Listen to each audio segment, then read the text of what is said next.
ವೀಕ್ಷಕ ಬಂಧುಗಳೇ, ನಾನು ಗಣೇಶ ಮಂತ್ರವನ್ನು ಪಠಿಸ್ತೀನಿ.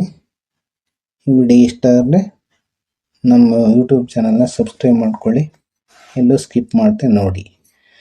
ವಕ್ರತುಂಡ ಮಹಾಕಾಯ ಸೂರ್ಯಕೋಟಿ ಸಮಪ್ರಭಾ ನಿರ್ವಿಘ್ನಂ ಕುರು ಮೇ ದೇವ ಸರ್ವಕಾರ್ಯೇಷು ಸರ್ವದಾ.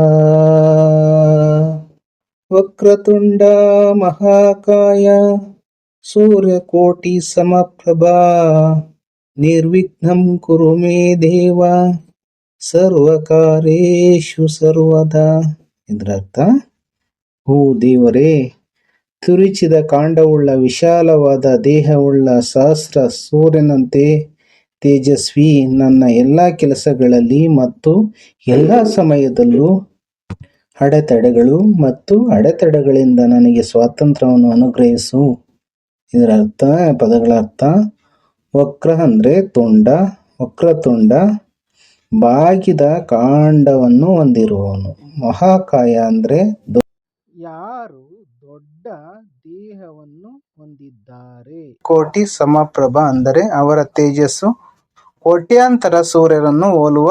ನಿರ್ವಿಘ್ನಂ ಅಂದರೆ ದಯವಿಟ್ಟು ನನ್ನ ಕಾರ್ಯಗಳನ್ನು ಅಡೆತಡೆಗಳಿಂದ ಮುಕ್ತಗೊಳಿಸು. ಕುರುಮೇ ದೇವ ಅಂದರೆ ದಯವಿಟ್ಟು ನನ್ನ ಕಾರ್ಯಗಳನ್ನು ಅಡೆತಡೆಗಳಿಂದ ಮುಕ್ತಗೊಳಿಸು.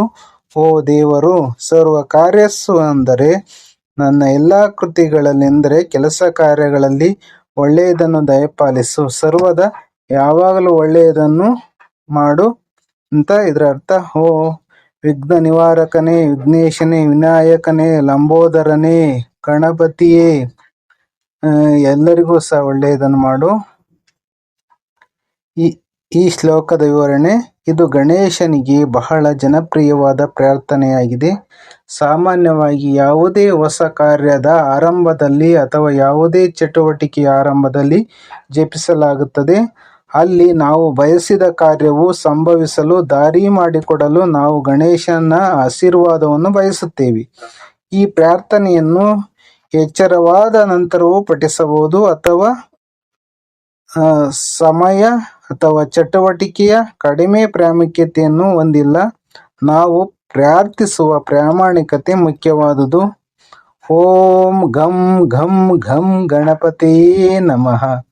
ಈ ವಿಡಿಯೋ ಇಷ್ಟ ಆದರೆ ಲೈಕ್ ಮಾಡಿ, ಕಾಮೆಂಟ್ ಮಾಡಿ ಹಾಗೂ ನಮ್ಮ ಯೂಟ್ಯೂಬ್ ಚಾನಲ್ನ ಸಬ್ಸ್ಕ್ರೈಬ್ ಮಾಡಿಕೊಳ್ಳಿ. ಎಲ್ಲರಿಗೂ ವಿಘ್ನ ನಿವಾರಕ ಗಣೇಶನು ಒಳ್ಳೆಯದನ್ನು ಮಾಡಲಿ.